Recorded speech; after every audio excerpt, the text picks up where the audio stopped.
The first thing I noticed was the crowd forming a useless circle around the collapsed man on the sidewalk. Typical New York. Dozens of people with phones out filming. Nobody actually helping. I pushed through, my nursing instincts overriding the voice in my head that said not to get involved on my day off. But 3 years working ER at Mount Sinai had trained that instinct out of me. When someone needed help, you helped. Call 911, I shouted to no one and everyone, dropping to my knees beside the man. Mid-30s, expensive suit, no visible injuries. I pressed 2 fingers to his neck, searching for a pulse. Nothing. Has anyone called an ambulance? I looked up at the circle of useless spectators. I did, a teenager offered, holding up his phone. Like 2 minutes ago. 2 minutes was too long. I positioned my hands on the man's chest, lacing my fingers, and started compressions. 30 pumps, hard and fast. Then I tilted his head back, checked his airway, and gave 2 rescue breaths. His lips were cold against mine, his chest unresponsive. I went back to compressions, counting under my breath, sweat already beading on my forehead despite the October chill. Come on, I muttered. Don't you dare die on a sidewalk. Someone in the crowd was narrating for their social media. Oh my God. She's like actually doing CPR. This is crazy. I ignored them, focused entirely on the rhythm. 30 and 2. 30 and 2. My arms burned, my back ached, but I didn't stop. Finally, after what felt like hours but was probably 3 minutes, I felt it, his chest rising on its own, a gasping breath, his body convulsing as life rushed back in. I rolled him into the recovery position as he coughed and sputtered. You're okay. You're going to be okay. Ambulance is coming. His eyes opened, dark, almost black, disoriented and confused. They focused on my face with startling intensity. You, he rasped, his voice rough. You just saved the wrong man. What? I leaned closer. Sir, you need to stay still. You had cardiac arrest. His hand shot out, gripping my wrist with surprising strength for someone who'd been dead 2 minutes ago. Run, he whispered urgently. Before they get here. Run. Before who gets here. Sir, you're confused. That's normal after... Sirens wailed in the distance, growing closer. His grip on my wrist tightened almost painfully. Please. You don't understand what you've done. His dark eyes held mine. And I saw something that made my blood run cold. Genuine fear. Run. Now. Then his eyes rolled back and he passed out again. The ambulance arrived seconds later, paramedics taking over with professional efficiency. I gave them a quick rundown. Approximate downtime, CPR administered, return of spontaneous circulation, then stepped back to let them work. You did good, one of the paramedics said, as they loaded him onto the gurney. Saved his life. I should have felt proud. Should have felt the satisfaction of a life saved. Instead, his words echoed in my head. You just saved the wrong man. What did that mean? A police officer approached, notebook out. Miss, I need to get your statement. You're the one who performed CPR? Yes, I'm a nurse. I just happened to be walking by. I gave him my information mechanically, my mind still on the man's terrified expression. Did he say anything to you? Before he lost consciousness? I hesitated. Something stopped me from repeating his words. Just confused babbling. He was disoriented. The officer nodded, making notes. We'll need to follow up. You might be called as a witness if there's an investigation into what caused his collapse. Investigation? Guy in a $5,000 suit collapses on the street in broad daylight? Could be drugs, could be foul play. We check everything. He handed me his card. Thanks for your help, Miss Chen. Most people wouldn't have stopped. After he left, I stood on the sidewalk, watching the ambulance disappear into traffic. The crowd had dispersed, the excitement over. Just another Tuesday in Manhattan. I should have gone home. Should have continued my day off. Maybe grabbed the coffee I'd been heading for when this happened. Instead, I found myself thinking about those dark eyes, that desperate grip on my wrist, the fear in his voice. You just saved the wrong man. My phone buzzed. A text from my roommate, Zara. Still on for dinner tonight? I'm making that Thai curry you love. I typed back. Definitely. Home by 6. But as I walked toward the subway, I couldn't shake the feeling that something was wrong, that I'd just stepped into something dangerous without realizing it. I was right. That evening, I was chopping vegetables in our tiny kitchen while Zara commanded the stove, when someone knocked on our apartment door. Loud, authoritative knocking that made us both freeze. "Expecting someone?" Zara asked. "No." I wiped my hands on a towel, moving to the door. Through the peephole, I saw two men in dark suits that screamed either federal agents or mob. In New York, it was honestly hard to tell the difference sometimes. "Miss Maya Chen?" One of them called through the door. My stomach dropped. "Who's asking?"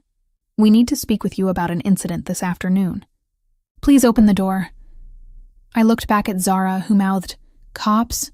I shrugged, unlocking the door but keeping the chain on. "Can I see identification?" The man closer to the door held up a badge, but something about it looked wrong. The font wasn't quite right, the photo slightly off. "I'm not opening this door," I said firmly. "If you're really police, you can contact me through official channels." "Miss Chen, this is urgent. The man you saved this afternoon is being treated at a hospital. If you have questions, talk to the doctors." "He's missing," the second man said. "Left the hospital against medical advice. We believe he may try to contact you." "Why would he contact me? I don't even know him." "Nevertheless, if he does, you need to call this number immediately." A business card slid under the door. "For your own safety." "My safety?" "What?" But they were already walking away, their footsteps echoing in the stairwell. I picked up the card. No agency listed, just a phone number. Definitely not official. What the hell was that about? Zara appeared beside me, eyes wide. "I have no idea." I told her about the man on the street, the CPR, his strange warning.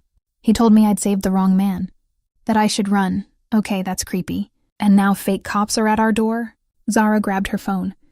"We should call the real police." "And tell them what?" "That I helped someone who then disappeared from a hospital." I stared at the business card. Maybe I should call this number, find out what's going on. Or maybe you should do literally anything except that. Zara took the card from my hand. "Maya, you're the smartest person I know, but sometimes you have zero self-preservation instincts. Mysterious men warn you to run, fake cops show up at your door, and you want to call their number?" She was right. Of course she was right. My phone rang, an unknown number. Against every ounce of common sense, I answered. "Hello? Miss Chen." The voice was male, deep, with an accent I couldn't place. "You performed CPR on a man today. Adrian Volkov. I need to know everything he said to you." "Who is this?" "Someone who will pay you $50,000 for information, or make your life very difficult if you don't cooperate." The threat was delivered casually, like offering coffee or death was equally mundane. What did Volkov say? Nothing. He was confused, disoriented. "Don't lie to me, Miss Chen." I know he was conscious for at least 30 seconds before the ambulance arrived. "What did he say?" My heart hammered against my ribs. "He said I saved the wrong man, that I should run." "That's all?" Silence on the other end, then. "Did he say where he was going?" "No." "Did he give you anything? A phone number, an address, anything?" "No, he grabbed my wrist and told me to run." "That's it." I looked at Zara, who was frantically gesturing at me to hang up. "I don't know anything else." "You should have listened to his advice," the voice said quietly. "You should have run, because now you're involved, whether you want to be or not." The call ended. I stared at my phone, my hands shaking. "Zara, I think I'm in serious trouble." "Yeah, no shit." She was already packing a bag. "We're leaving. Right now. We'll stay at my boyfriend's place until we figure out what to do. We can't just..." A crash from the living room cut me off. We both spun toward the sound, and I felt my heart stop. Our window was broken, glass scattered across the floor. And standing in our living room, glass crunching under his expensive shoes, was the man from the street, Adrian Volkov. He looked better than he had on the sidewalk, color back in his face, moving with controlled strength, but there was something wild in his dark eyes, desperate. "I told you to run," he said, his accent Russian, I realized now. "Why didn't you listen?" "Because I live here," I managed, trying to sound braver than I felt. "And you're breaking and entering. They'll be here soon." Maybe 5 minutes, maybe less. They know you saved me, which means they think I might have told you something. He moved closer, and I saw he was favoring his left side. Did I tell you anything? Just that I saved the wrong man. You did. You should have let me die. But something in his expression softened. But you didn't, and now I owe you a life debt, which is why I'm here to get you out before they arrive. Before who arrives? People who will torture you for information you don't have. Who will kill you just to send me a message? He grabbed my arm, the same spot he'd gripped earlier. So we're leaving. Now. Like hell, Zara interjected, brandishing our kitchen knife. Get away from her or I'll... You'll what, stab me? He pulled back his jacket, revealing a gun holstered at his side. I'm trying to save her life. You can come too if you want, but we're leaving. Right now. As if on cue, I heard footsteps in the hallway. Heavy boots, multiple sets, moving fast. Adrian's expression hardened. Out of time. Fire escape, move. He pushed me toward the window he'd broken. And every survival instinct I had screamed at me to resist, to run the other direction, to call for help. But something in his eyes, that same desperate fear I'd seen on the sidewalk, made me climb through the broken window onto the fire escape. Zara followed, still clutching her knife, and Adrian came last, moving with surprising speed for someone who'd been clinically dead hours ago. We descended 3 floors as our apartment door crashed in above us, voices shouting in what sounded like Russian. Keep moving, Adrian urged, practically lifting me down the last ladder to the alley below. A black car was waiting, engine running, driver barely visible through tinted windows. Adrian shoved us both into the back seat, climbing in after us. Drive, he barked in Russian. The car peeled out of the alley, and I watched through the rear window as men appeared on our fire escape. Too late to catch us. What the fuck is happening?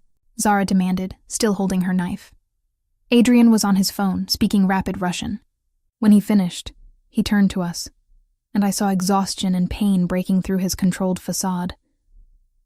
What's happening is that you saved my life today, which put a target on your back. And now you're both in danger because the organization I betrayed thinks I might have told you where I hid 50 million of their money. 50 million. Zara's voice came out as a squeak. Did you? I asked. Tell me where it is? No, but they don't know that. He pulled out his gun, checking the clip with practiced ease. So until I can prove you're not a threat to them, you're both staying with me. Under my protection. Protection or kidnapping, I shot back. Both. He smiled, but it didn't reach his eyes. Welcome to my world, Miss Chen. You saved the wrong man, and now you're going to find out exactly what that means. The safe house was in Brooklyn, a nondescript brownstone in a neighborhood that looked too normal for criminals and kidnap victims. Adrian led us inside, his gun still drawn, checking corners with military precision before allowing us further. Upstairs, he directed. 2nd floor, bedroom on the right. I'm not going anywhere until you explain what's happening. I planted my feet, channeling every ounce of stubborn determination my mother had always said would get me in trouble. He turned, those dark eyes assessing me. You want explanations? Fine, I'm Adrian Volkov, former accountant for the Petrov crime family. I embezzled $50 million over 3 years, moved it offshore and was planning to disappear. But they found out, tried to kill me with a poison that causes cardiac arrest. He gestured to himself. Should have worked, but you happened to be walking by. So they'll come after me because you told them I have the money? No. They'll come after you because you saved my life. Which means I might trust you. Which means I might have told you where the money is. He leaned against the wall, and I noticed how pale he was. The poison is still in my system. I shouldn't have left the hospital, but staying meant they'd find me. You need medical attention. My nurse brain kicked in automatically. You could have another cardiac event. I have medication, and I have you if necessary. His smile was grim. You're a nurse, yes? I did my research while hiding in your building's basement for 3 hours. You were in our basement? Waiting to see who showed up at your apartment. The fake cops were scouts, confirming your location before the real team arrived. He pushed away from the wall with visible effort. Now bedroom. I need to secure this location. Zara grabbed my arm. Maya, we need to call the police. This is insane. And tell them what? That a dying criminal broke into our apartment to save us from other criminals who think we know where $50 million is hidden? I shook my head. We're in this now. Listen to your friend, Adrian said, already heading upstairs. She has good survival instincts. The bedroom was surprisingly comfortable. Queen bed, attached bathroom, even a TV. But the barred windows and reinforced door made it clear this was a gilded cage. Stay here tonight, Adrian said from the doorway. Don't try to leave, don't call anyone. I'll bring food shortly. After he left, locking the door with an audible click, Zara turned on me. Good survival instincts? Maya, we just got kidnapped. He saved us. Those men would have... I stopped, not wanting to finish that thought. At least here we're alive. For how long? Until he decides we're a liability? She paced the room. We need a plan. We need to escape. And go where? Back to our apartment, where the Russian mob knows we live? I sat on the bed, exhaustion finally hitting me. Zara, I think he's telling the truth. I think we're safer here than anywhere else right now. You trust him because you saved his life. But that doesn't make him a good guy, Maya. He admitted to stealing $50 million. From criminals. He stole from criminals. I lay back, staring at the ceiling. Not saying that makes it right, but it's not like he robbed innocent people. You're defending him. Oh my God, you're defending our kidnapper. Maybe I was. But something about Adrian Volkov didn't feel evil. Dangerous, yes. Criminal, absolutely. But when he'd looked at me with those desperate eyes and said I should have let him die, I'd seen something human beneath the cold exterior. I'd saved his life. And now, apparently, he was trying to save mine. Adrian returned an hour later with Thai takeout that made me suspicious about how he knew that was Zara's specialty. He'd clearly done thorough research on both of us. Eat, he said, setting containers on the dresser. You'll need your strength tomorrow. Tomorrow? I opened the pad thai, my stomach betraying me with a growl. What happens tomorrow? I prove to the Petrov family that you know nothing, which removes the target from your backs. He leaned against the doorframe, looking exhausted. Or I fail, and we all die. Super reassuring, Zara muttered. I don't deal in false comfort. He pulled out a bottle of pills, dry swallowing too. I'm going to sleep for 4 hours. Don't try to escape. There are men watching the building and they're not mine. After he left, Zara and I ate in tense silence. Finally, she spoke quietly. He's going to get us killed. Maybe. But he's also the only reason we're still alive. I set down my food. Those men who broke into our apartment, Zara, they weren't coming to ask polite questions. I know. Her voice was small. I'm scared. Me too. I moved to sit beside her. But we're going to be okay. We have to be. Neither of us believed it. I barely slept, jerking awake at every sound. Around 3 a.m., I heard a crash from downstairs. Then voices, angry, arguing in Russian. I pressed my ear to the door, trying to make out what was happening. Footsteps pounded up the stairs. The door burst open, and Adrian stood there, gun in hand, blood trickling from his temple. Get up. We're leaving. Now, what happened? They found us. Out the window onto the roof, move. He grabbed a bag from under the bed, clearly pre-packed for this contingency. Zara and I scrambled to follow as he opened the window, revealing a fire escape that led to the roof. More crashes from below. The sound of men searching getting closer. Adrian went first, then helped us both onto the fire escape. Quietly. Quickly. We climbed to the roof as voices filled the bedroom we'd just left. On the rooftop, Adrian led us across to the next building, then the next, putting distance between us and the safe house that was no longer safe. Finally, on the third building, he stopped. Down through here. He opened a rooftop access door that shouldn't have been unlocked. Stairwell to the street, then we run. Run where? I gasped, my lungs burning from the climb. Somewhere they won't think to look.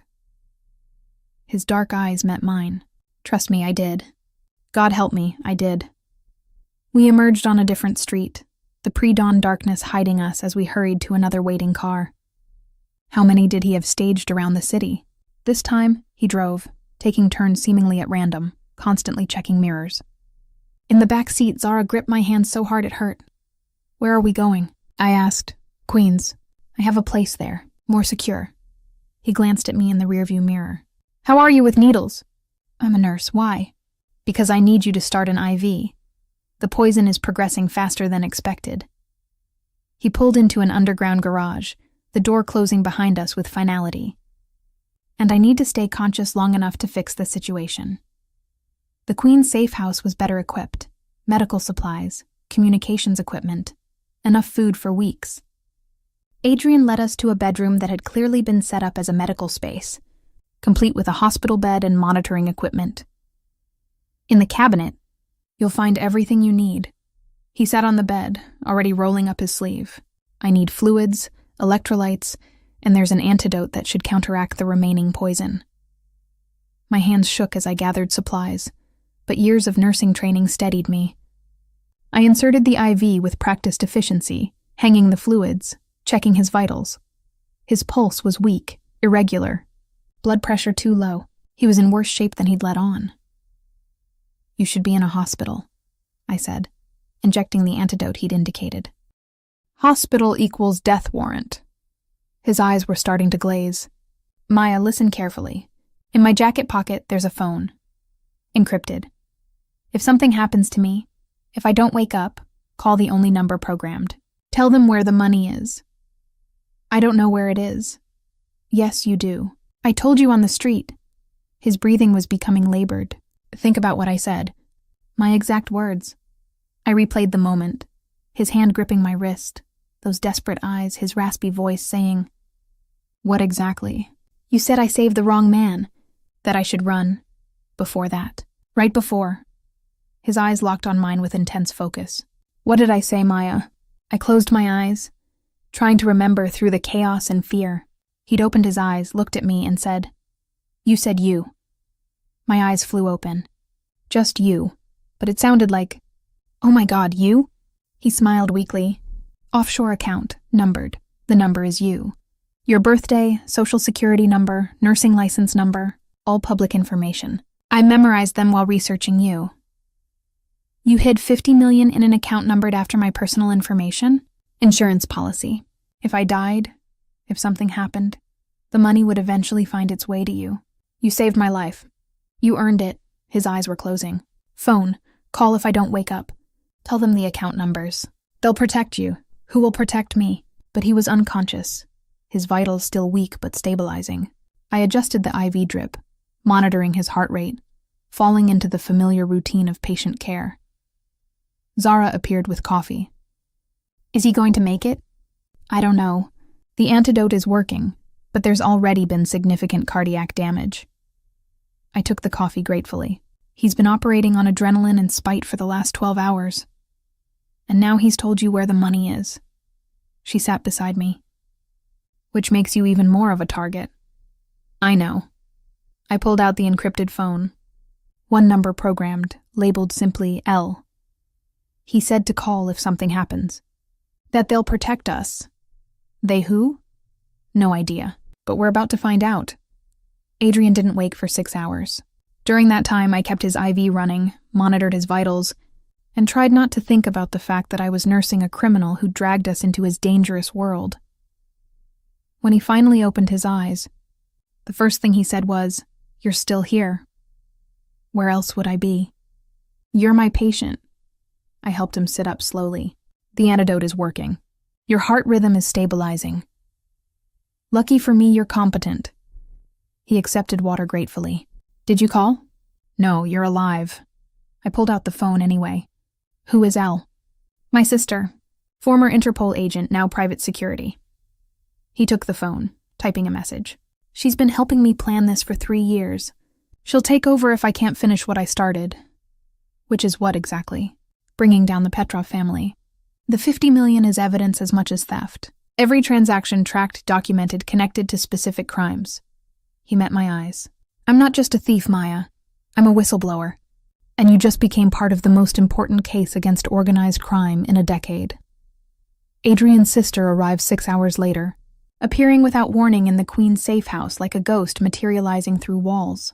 One moment Zara and I were watching TV, trying to pretend our lives weren't falling apart. The next, a tall woman with Adrian's dark eyes and a gun holstered at her hip stood in the doorway. "Where is he?" Her accent was softer than Adrian's, mellowed by years away from Russia.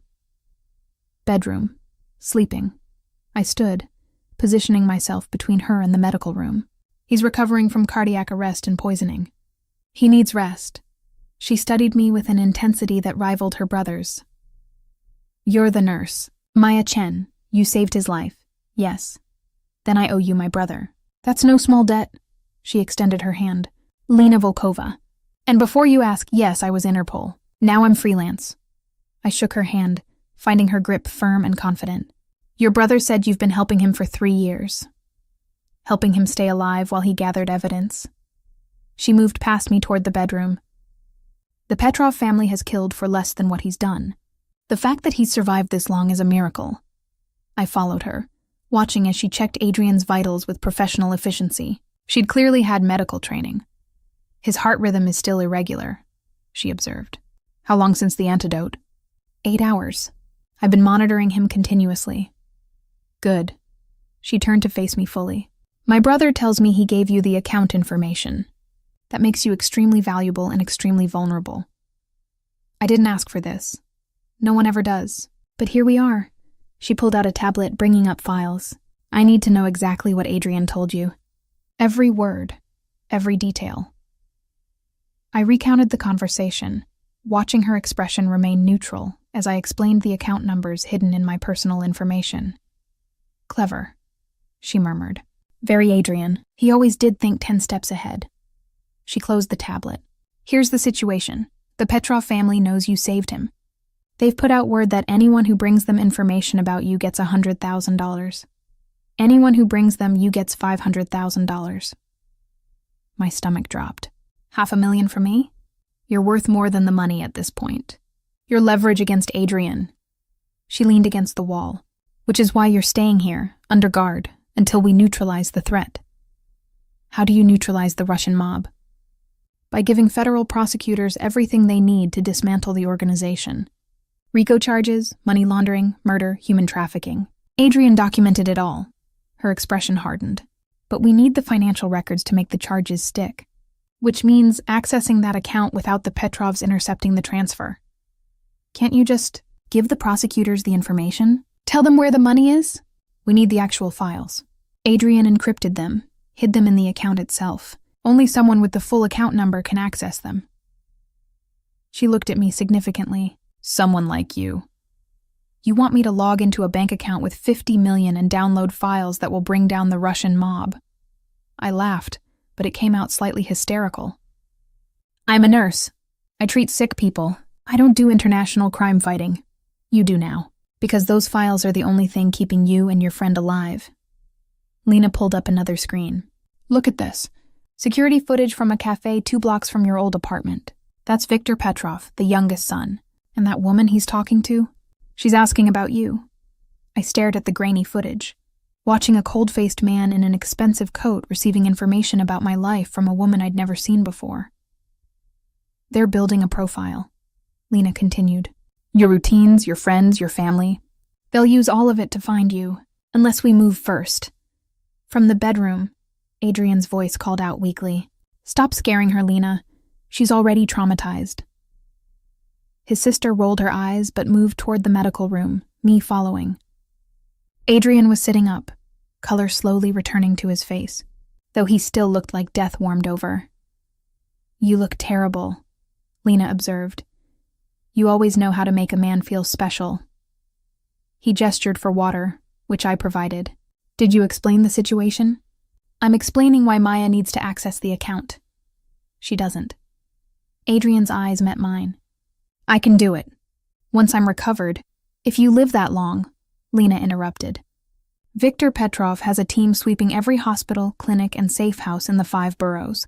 They know you need medical care. It's only a matter of time before they find us.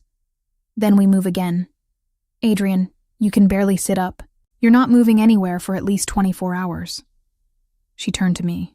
"Which is why Maya needs to do this, tonight, before they narrow down our location. I don't know how to access offshore accounts. I don't know anything about banking, or I'll walk you through it, Lena said. Every step. You just need steady hands and nerves of steel. Well, I have one of those things. Despite the situation, Adrian smiled. You have more courage than you realize. You didn't run when I broke into your apartment. You're still here, caring for a criminal who destroyed your life. That takes strength. Or stupidity. Often the same thing. He reached for my hand, his grip weak but sincere. I never wanted you involved. But you are, and I'm sorry. When this is over, when the Petrovs are arrested and you're safe, I'll make sure you're compensated. The full $50 million is yours. I don't want your blood money. It's not blood money. It's justice money. Every dollar represents a crime documented, a victim avenged, a corrupt official exposed. His dark eyes held mine. Take it. Use it to do good in the world. Build something better from the ashes of something terrible. Before I could respond, Zara appeared in the doorway, her face pale. Maya, you need to see this. She held up her phone, showing a news alert. Manhunt underway for armed and dangerous fugitive Adrian Volkov. Associate Maya Chen, 28, also sought for questioning. My photo was there, my nursing license picture, blown up and grainy. Armed and dangerous associate. Oh my God, I breathed. They think I'm a criminal. The Petrovs have connections in the police department, Lena said grimly. They're using law enforcement to find you for them. So I'm wanted by both the mob and the police. Perfect. I sat heavily on the edge of Adrian's bed. My life is completely destroyed. Not completely, Adrian said quietly. Not if we finish this. Lena, set up the secure connection. We're doing this tonight. 2 hours later, I sat at a laptop in what Lena called the operations room, a spare bedroom filled with enough technology to launch a small satellite. She'd explained the process 3 times, but my hands still shook as I typed in the first sequence of numbers. My birthday, 09/15/1995. Enter. The screen loaded, prompting for the next sequence, my social security number. I typed it carefully, triple-checking each digit before hitting enter. Another screen. This one asked for my nursing license number, which I had to pull from memory, my mind suddenly blank with stress. Take your time, Lena coached. You've typed this number hundreds of times on hospital forms. I closed my eyes, picturing the license in my wallet, visualizing each number. Then I typed, praying I'd remembered correctly. The screen went black. Did I mess up? Then it loaded, a banking interface with numbers that made my head spin. 47,234, 891 and 32. Account balance. I'm in, I whispered. Good. Now look for the documents folder. Adrian would have hidden it in plain sight. Lena leaned over my shoulder, her finger pointing to an icon labeled medical records. Medical records? He has a sense of humor. Open it, I clicked, and folders upon folders appeared, each labeled with dates, names, transaction details, years of evidence, meticulously documented.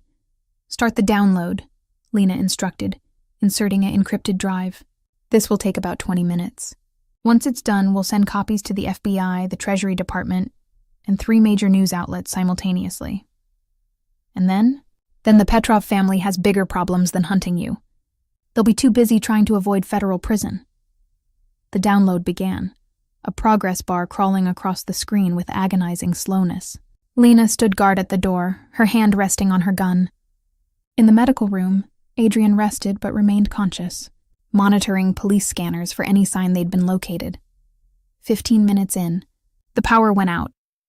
Backup generator, Lena said immediately, but her voice was tense. Should kick in any second. It didn't. Lena? Adrian called from the other room. We're fine. Just a power issue. But her expression said otherwise. She moved to the window, peering through the blinds. 3 cars just pulled up. Black SUVs. How did they find us? I asked, though I already knew the answer. They'd been tracking us somehow, waiting for us to access the account so they could trace the connection. Maya, grab the laptop. Zara, with me. Lena was already in motion, pulling weapons from hidden compartments. Adrian, can you move? I can move. He appeared in the doorway, looking steadier than he had hours ago, but still pale. He'd found a gun somewhere, held it with the ease of someone who knew how to use it. The download is only at 87%, I said, watching the progress bar freeze without power. If we leave now, if we stay, we die. Grab the laptop. We'll finish the download somewhere else. Adrian was already moving toward a back room I'd never seen. This way. Emergency exit. We followed him through what looked like a closet but opened into a narrow stairwell leading down. Behind us, I heard the front door being breached, voices shouting in Russian. Faster, Adrian urged, though I could see the strain on his face. The exertion was too much too soon. We emerged in a sub-basement, a tunnel stretching ahead into darkness. Lena produced flashlights, handing them out as we ran. Where does this lead? Zara gasped. Subway maintenance tunnel, 2 blocks over. We'll come up in a different neighborhood.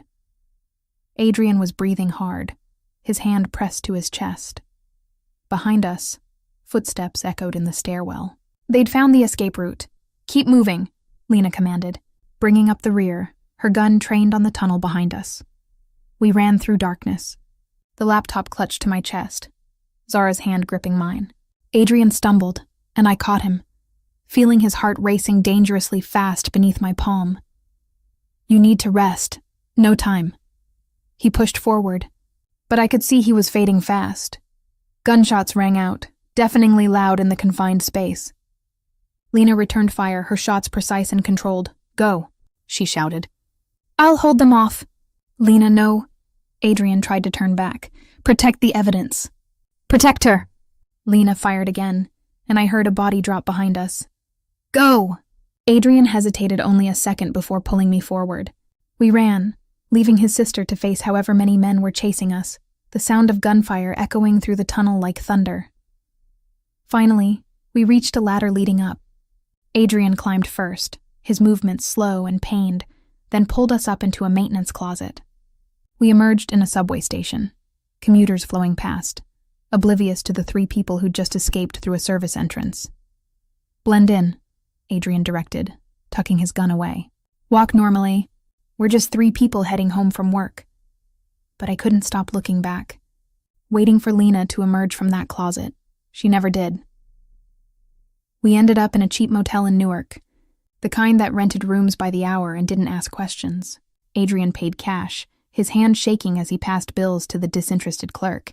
The moment we were inside room 247, he collapsed onto the bed, his face gray. Adrian! I dropped the laptop, rushing to check his pulse. Too fast, too irregular. You overdid it. Your heart can't handle this kind of stress so soon after... Lena, he gasped. We have to go back for Lena.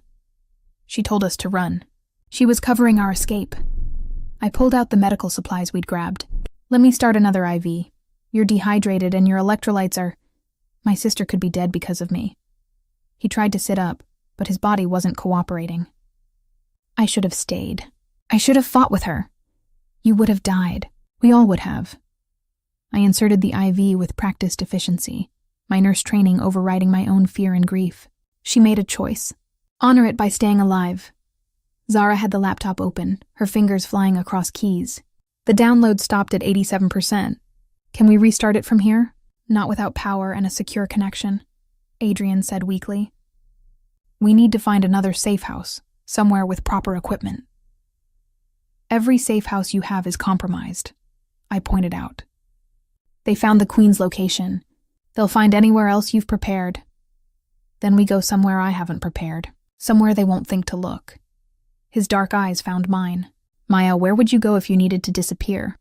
Somewhere personal. Somewhere that means something to you. I thought about it, then realized the answer immediately. My uncle's cabin, upstate in the Catskills. He died 2 years ago, left it to me in his will.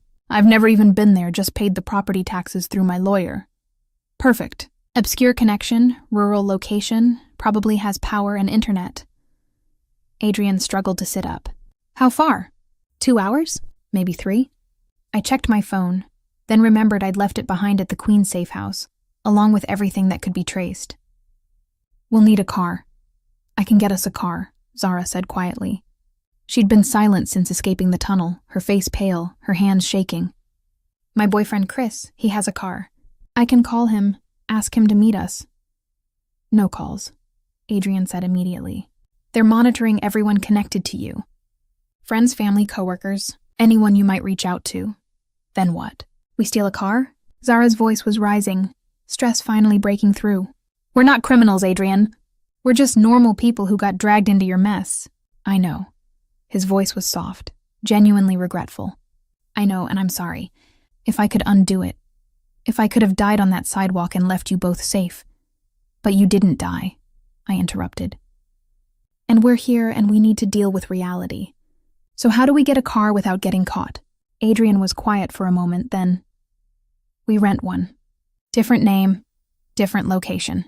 I have identification that's clean, cards that aren't traced to my real identity. More fake IDs? How many do you have? Enough to survive. He closed his eyes, exhaustion pulling at him. But I need a few hours. The IV, the medication, I need to stabilize before we move again. I checked his vitals. He was right. His heart rate was still dangerously high, his blood pressure dropping. Moving him now could trigger another cardiac event. 4 hours, I said firmly. You rest, let the medication work. Then we go. While Adrian slept fitfully, Zara and I sat in the motel's dingy bathroom, the only place we could talk without waking him. We should leave, Zara whispered. While he's asleep. Just run. And go where? They have my photo on the news, Zara. We're both wanted for questioning. Running makes us look guilty. We are guilty. We helped a criminal escape custody. Her eyes were wild. Maya, his sister, might be dead. People are dying because of us. People are dying because the Petrov family are murderers, I corrected. We didn't start this. We just got caught in it. So what's your plan? Hide in a cabin and hope it all goes away? My plan is to finish what Lena died trying to protect. We download the rest of those files, we send them to the FBI, and we end this. I grabbed her shoulders. Zara, I know you're scared. I'm terrified too, but running won't save us. Only finishing this will. You sound like him, like Adrian. She pulled away. You're starting to think like a criminal. Maybe I was. But I was also thinking like a survivor. 3 hours later, Adrian's vitals had stabilized enough to risk moving. He looked better. Color in his face, steadier movements. But I could see the grief weighing on him. He kept checking his phone, hoping for word from Lena that never came. She might have gotten away, I offered as we prepared to leave. She didn't. His voice was flat. If she'd escaped, she would have signaled by now. We had protocols. I'm sorry. She knew the risks. We both did. He pocketed the phone. She'd want us to finish this. To make her sacrifice mean something. The car rental went smoothly. Too smoothly. Adrian used the name Marcus Webb, complete with driver's license and credit card.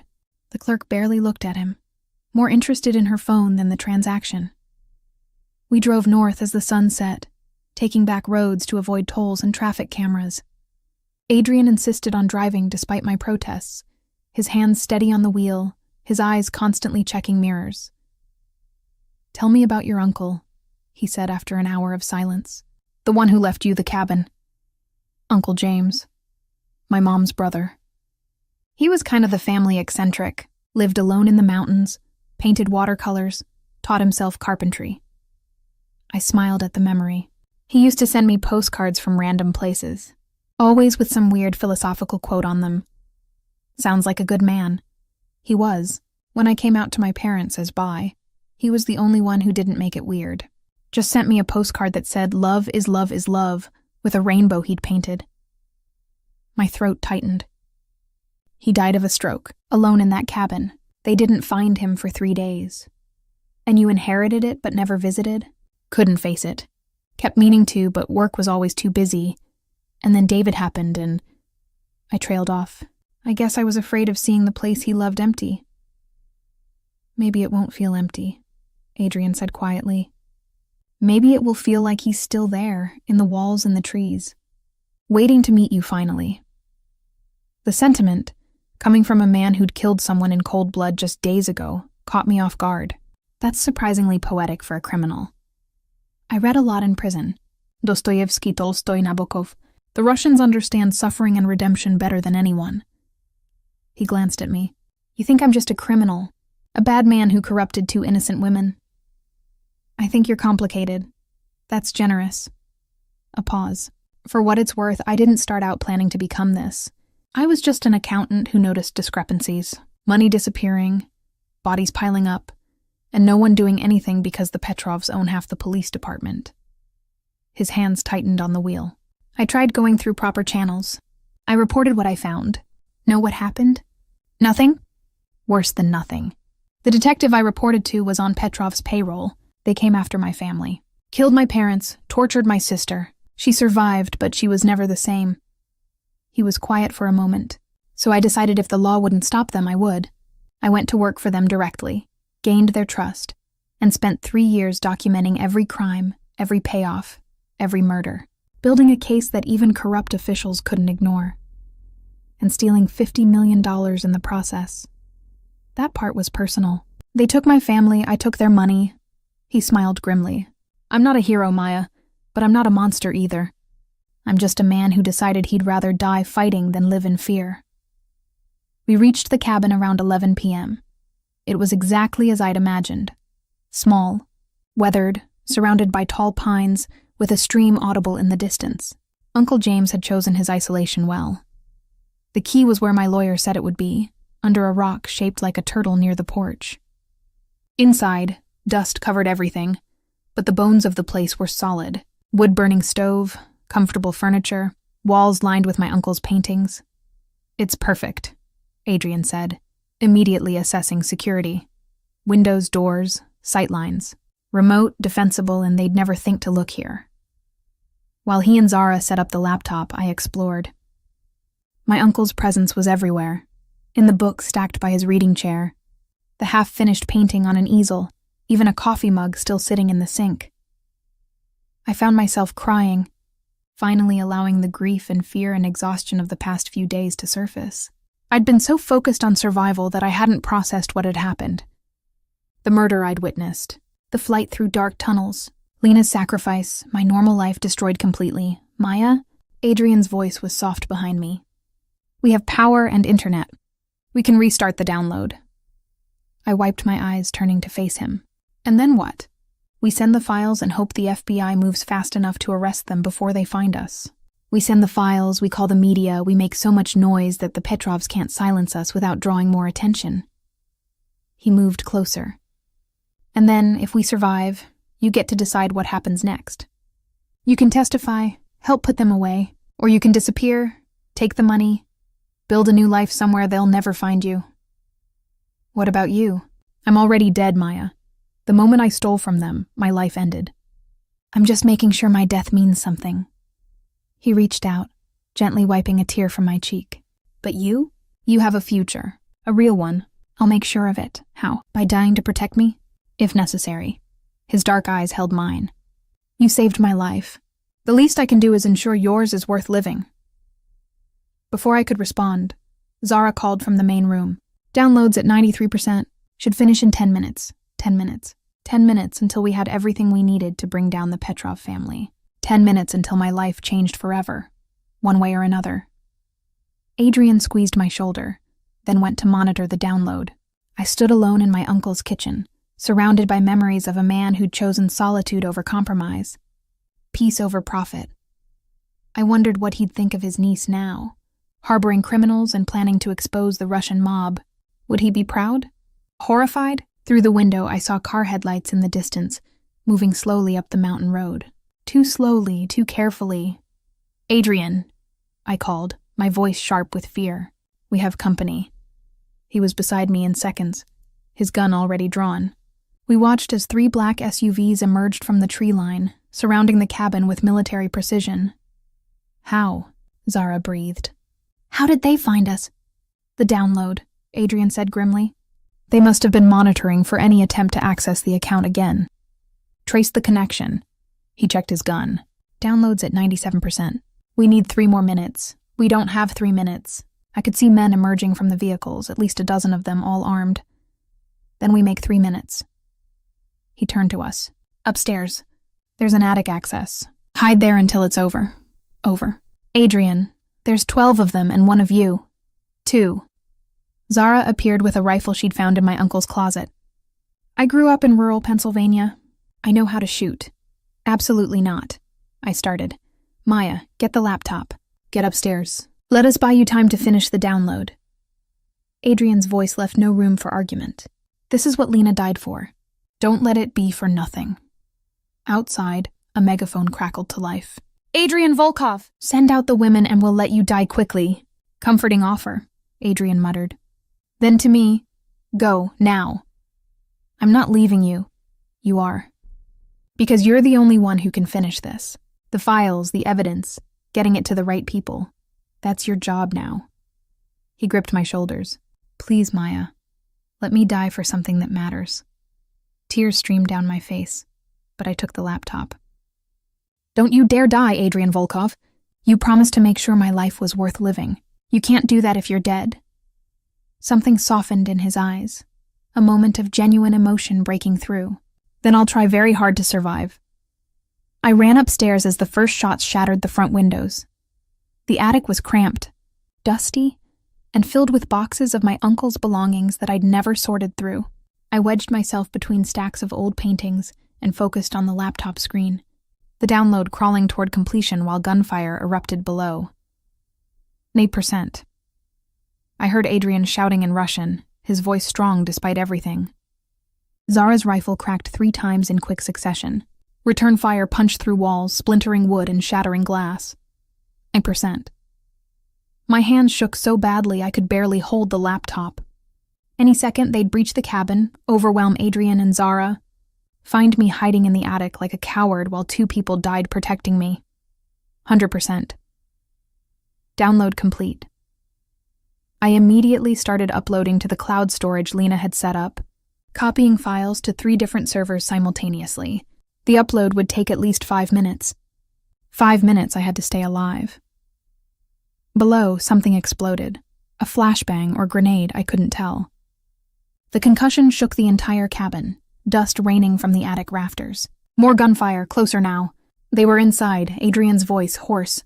Upstairs! Don't let her. A grunt of pain, a body hitting the floor. Oh God. Adrian. I clutched the laptop, watching the upload bar inch forward with agonizing slowness. 23%.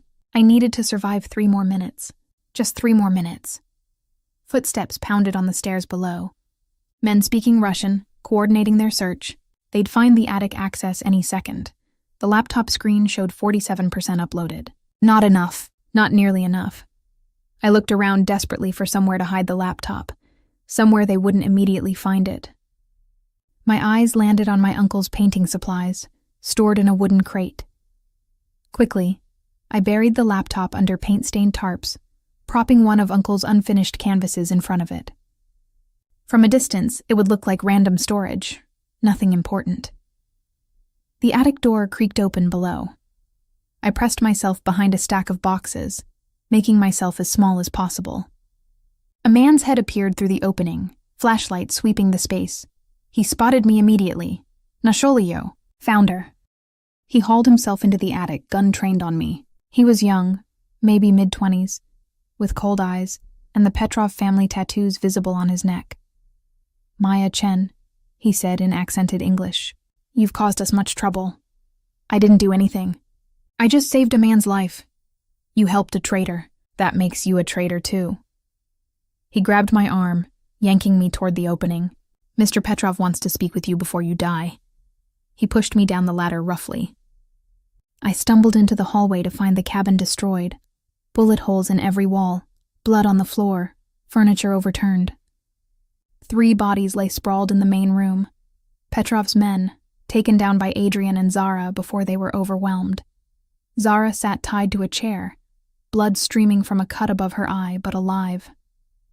Her eyes met mine, terrified but defiant. Adrian knelt on the floor, hands zip-tied behind his back, blood soaking through his shirt from at least 2 bullet wounds. He looked up as they dragged me in, something fierce and protective flashing in his dark eyes despite his condition. Leave her alone, he rasped. She knows nothing. Then she won't mind answering some questions. The man who spoke was older, distinguished-looking in an expensive suit that seemed absurdly formal for a cabin raid. Viktor Petrov, I realized. Adrian had shown me his photo. He studied me with calculating interest. Miss Chen, The nurse who started all this trouble. Tell me where Adrian hid the money. I don't know. He used your information to create the account. Surely he told you how to access it. Victor's smile was pleasant, which somehow made him more frightening. We're not unreasonable people. Tell us what we want to know, and we'll let you go. Your friend, too. You're lying. You're going to kill us regardless. Well, yes, but how you die depends on your cooperation. He nodded to one of his men, who grabbed Zara's hand and placed it flat on the armrest. Perhaps you need motivation? No, wait. I lunged forward, but someone grabbed me, holding me immobile. Don't hurt her, please. Then tell me how to access the account. My mind raced. The upload had been at 47% when they found me. Not enough to ensure the files reached the FBI, but maybe enough that something survived. And if I told Victor what he wanted, he'd log into the account, delete everything, destroy all the evidence Lena died protecting. The account numbers are based on my personal information, I said slowly, buying time. Birthday, social security number, nursing license. But they have to be entered in a specific sequence. If you get it wrong 3 times, the account locks permanently. Then you'll enter them yourself. Victor gestured, and someone produced a laptop, setting it on the overturned coffee table. Show me. They untied one of my hands, keeping the other secured. I sat at the laptop, my fingers hovering over keys, my mind calculating odds and options. If I logged in, gave him access, he'd have everything. But if I deliberately entered it wrong, locked the account, the evidence would be inaccessible to everyone, including the FBI. Unless the upload had finished. Unless enough files had reached the servers before they found me, I had to believe they had. Had to trust that those 3 extra minutes Adrian and Zara had bought me were enough. I typed in the first sequence. My birthday, but wrong, transposing 2 numbers. The screen flashed red. Incorrect. 2 attempts remaining. Victor's expression hardened. That was a mistake. I'm nervous. You're pointing guns at me.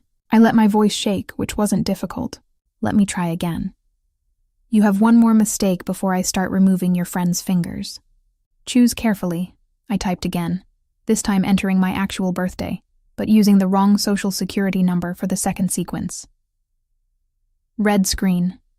Incorrect. 1 attempt remaining. Last chance, Miss Chen. Victor's hand rested on Zara's shoulder, and she whimpered, tears streaming down her face. I looked at Adrian. He was watching me intently, and I saw understanding in his eyes. He knew what I was doing, knew I was about to lock the account permanently, gambling everything on an upload that might not have finished. He gave the smallest nod. Do it. I typed in completely random numbers for the final sequence. Account locked. Contact administrator to reset access. For a moment, Victor just stared at the screen. Then he moved with shocking speed, his fist connecting with my face hard enough to knock me from the chair. Pain exploded through my jaw, blood filling my mouth. You stupid girl.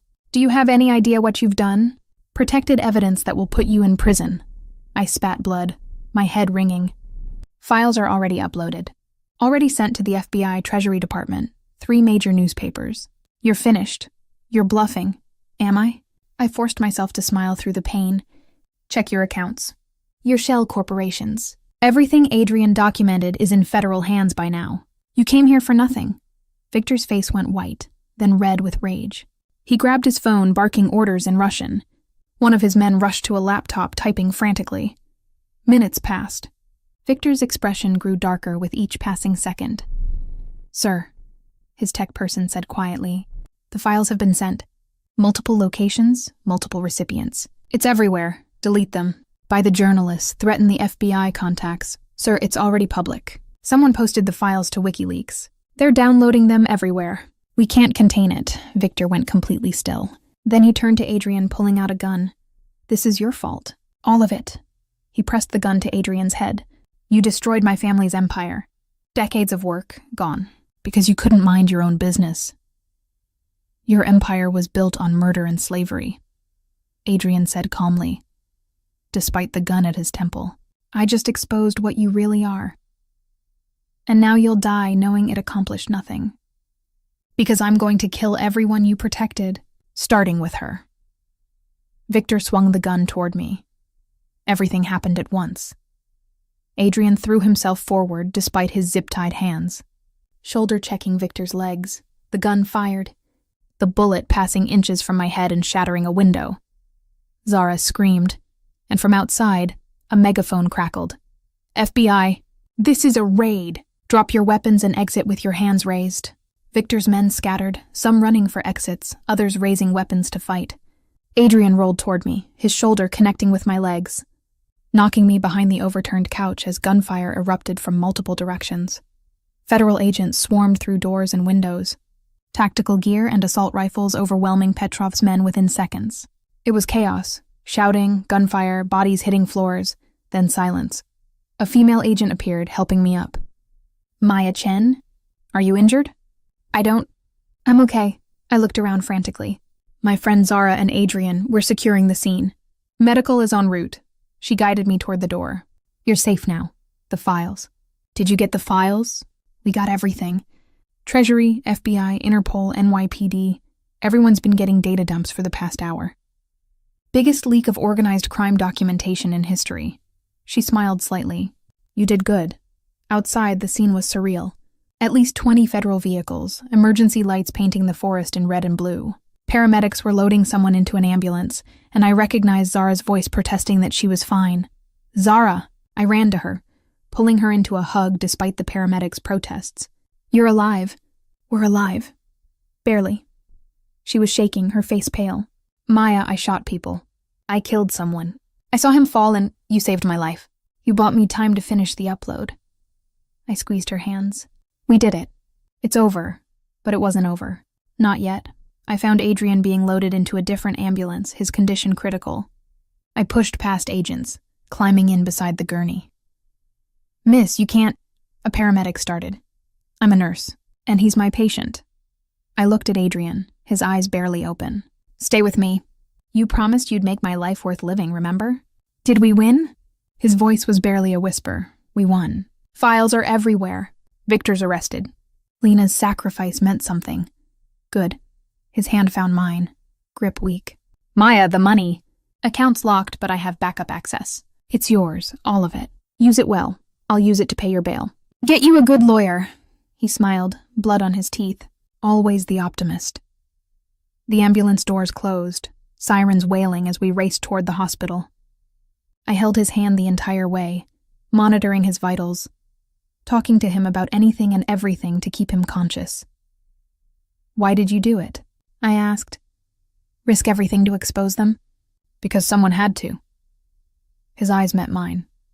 And because I met a woman who saved a stranger's life without hesitation, made me remember what it means to be human. I just did CPR. You did more than that. You saw someone dying and refused to let them go. Even when he warned you away, even when it meant danger, you stayed. His grip tightened slightly. That's not just medical training. That's goodness, real goodness. The kind that makes me want to be better than what I was. Then stay alive and be better. The world needs more good people, even former criminals. He laughed, then coughed, blood flecking his lips. The paramedic shot me a worried look. BP's dropping, she said. We need to move faster. The ambulance accelerated, and I squeezed Adrian's hand, silently praying to whatever gods might listen that the man I'd saved on a sidewalk 4 days ago would survive long enough to see the world he'd helped create. One where the Petrov family faced justice, where good people could walk streets without fear, where a nurse could save a life without destroying her own. 3 months later, I stood in front of the federal courthouse in Manhattan, cameras flashing as reporters shouted questions. Beside me, Zara gripped my hand, both of us wearing the conservative suits the prosecutor had insisted on. Behind us, federal agents formed a protective barrier. Miss Chen, is it true you've been given immunity in exchange for testimony? Maya, what's your relationship with Adrian Volkov? Are you afraid of retaliation from the Petrov organization? I ignored them all, following the agents inside where marble halls echoed with our footsteps. Today was the first day of Viktor Petrov's trial, and I was the prosecution's star witness. Adrian would have been here too, if he'd survived. He'd died 3 times in the ambulance that night, each time brought back by paramedics who refused to give up.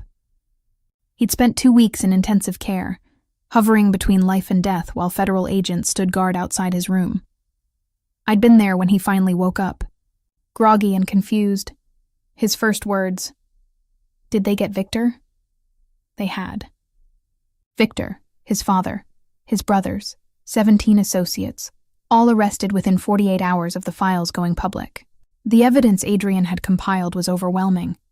Even corrupt officials couldn't ignore it. Adrian had spent another month recovering before being transferred to a federal facility. Not a prison exactly, but not freedom either. He was a cooperating witness. His fate depended on how useful his testimony proved to be. I hadn't seen him since the transfer. The prosecutor said contact between witnesses could compromise the case. But he'd sent one message through his lawyer, a bank account number and a note that said simply, "Use it well. The $50 million. Somehow, despite the locked account and federal seizure of Petrov assets, Adrian had ensured the money found its way to me. His final insurance policy, executed from behind bars.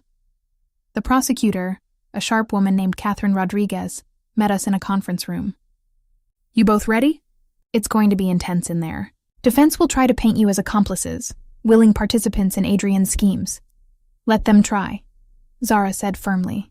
She'd changed in 3 months, harder, more focused. The woman who'd been terrified in the cabin had been replaced by someone who'd stared down death and refused to blink. "We're telling the truth. That's all that matters." "The truth is you helped a fugitive evade capture," Rodriguez countered. "I've built a narrative that explains your actions as victims under duress, but you need to maintain that narrative. No sympathy for Adrian Volkov. No suggesting his cause was just. He's a criminal who endangered civilians. Understand?" I understood, but I didn't agree. The courtroom was packed. Media, victims' families, curious onlookers drawn to the trial of the decade. Viktor Petrov sat at the defense table in an expensive suit, looking more like a CEO than a mob boss. His eyes found mine, cold and promising violence. I didn't look away. The trial lasted 6 weeks. I testified for 3 days, walking the jury through everything, performing CPR, Adrian's warning, the break-in at my apartment, the escape, the cabin. Rodriguez painted me as an innocent nurse caught in circumstances beyond her control. Victor's defense attorney painted me as Adrian's accomplice and lover, implying I'd known about the money laundering all along. "Isn't it true," he asked during cross-examination, "that you continued to treat Mr. Volkov despite knowing he was a wanted fugitive?" "I'm a nurse. I don't stop treating someone because they've committed crimes." "But you went beyond treatment. You hid him, helped him evade capture, actively participated in his schemes. I participated in staying alive. Viktor Petrov's men threatened to torture and kill me. Adrian Volkov protected me." I looked directly at the jury. "Was he a criminal?" "Yes. But he was also the only thing standing between me and people who wanted to hurt me for witnessing their crimes. Crimes you only witnessed because you chose to get involved. I performed CPR on a dying man. That's not getting involved. That's being a decent human being." The exchange went on for hours, the defense attorney trying to break me refusing to break. Finally, Rodriguez objected enough times that the judge called for recess. In the hallway, I found Zara crying in the bathroom. "I can't do this." When they asked about shooting those men, about killing someone, "Maya, I see his face every night. The man I killed. I can't stop seeing him." "I know." I held her while she sobbed. "But you protected me. You saved my life. That man was trying to kill us. Does that make it okay? Does it? No, it never makes it okay. But it makes it necessary." I pulled back to look at her. "Zara, you're the strongest person I know. You were a graphic designer who'd never touched a gun, and you stood up against trained killers to protect your best friend.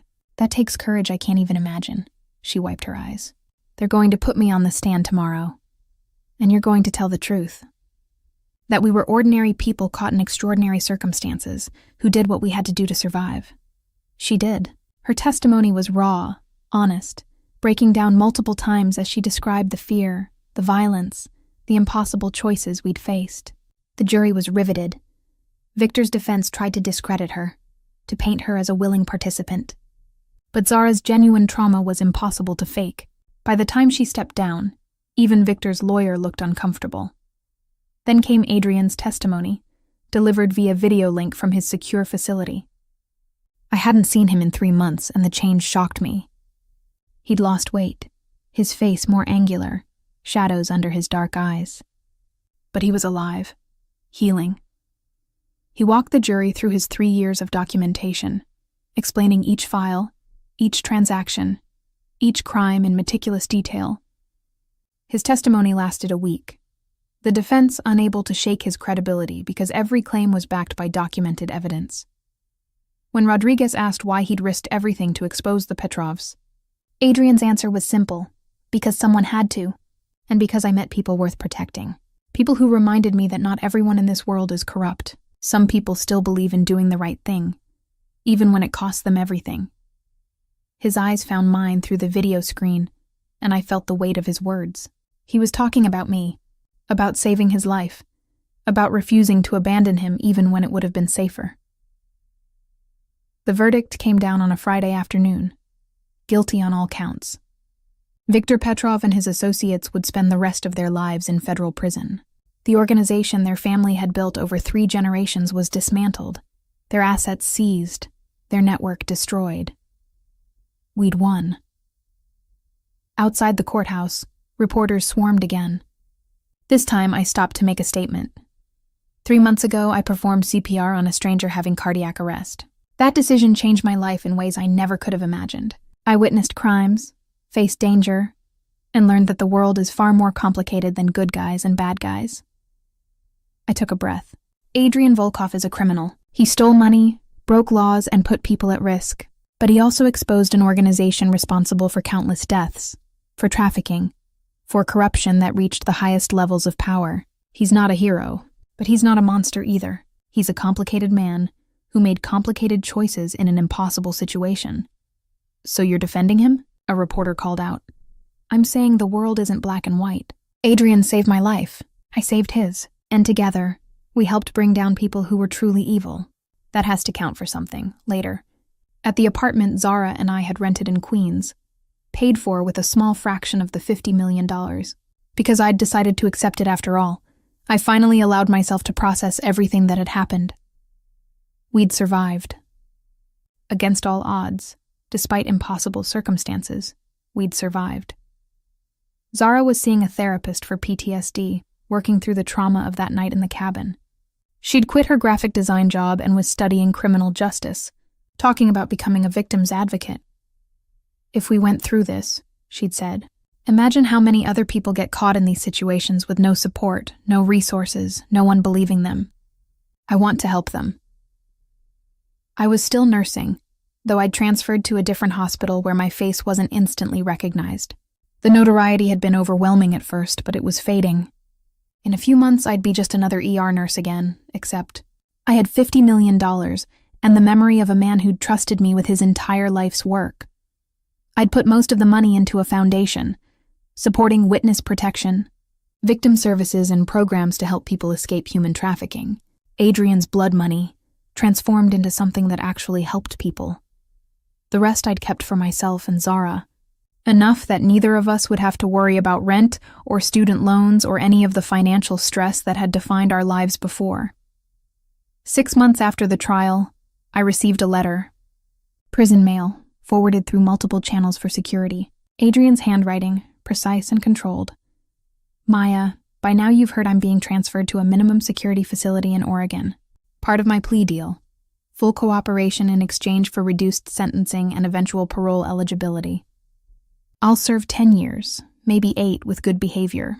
I've been told you use the money to start a foundation, that you're helping people who've been caught in situations like ours. I can't tell you what that means to me, that something good came from all the darkness. You asked me once why I did it, why I risked everything to expose the Petrovs. The truth is, I did it for revenge at first. They killed my family. I wanted to kill their empire. But somewhere along the way, it became about more than that. It became about you.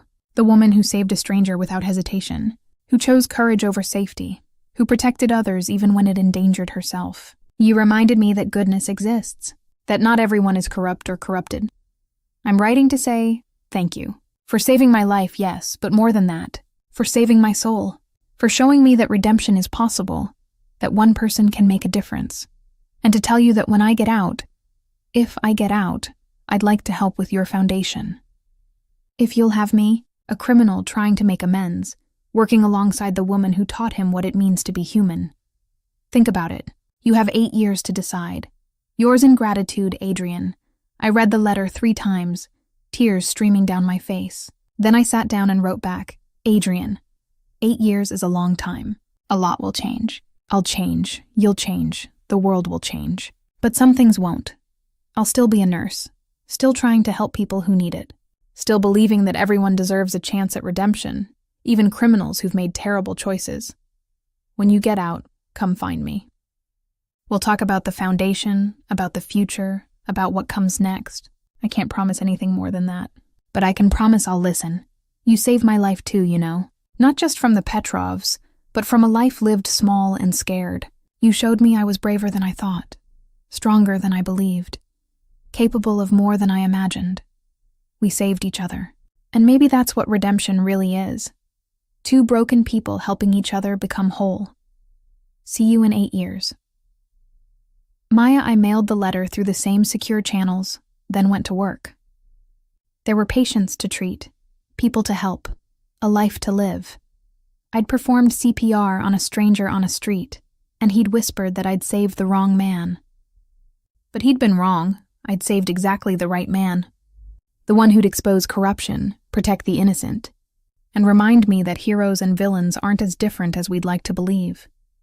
We're all just people, making the best choices we can with the information we have. Some of those choices are good, some are terrible, but they're all human. And maybe, just maybe, that's enough. 8 years later, on a crisp October morning, I was opening the doors to the Maya Chen Foundation's new headquarters when a familiar voice spoke behind me. Hello, Maya. I turned, and there he was, Adrian Volkov, older, grayer, but with the same dark eyes that had looked at me on a sidewalk and changed both our lives forever. You're early, I said, my heart racing. Parole isn't for another month.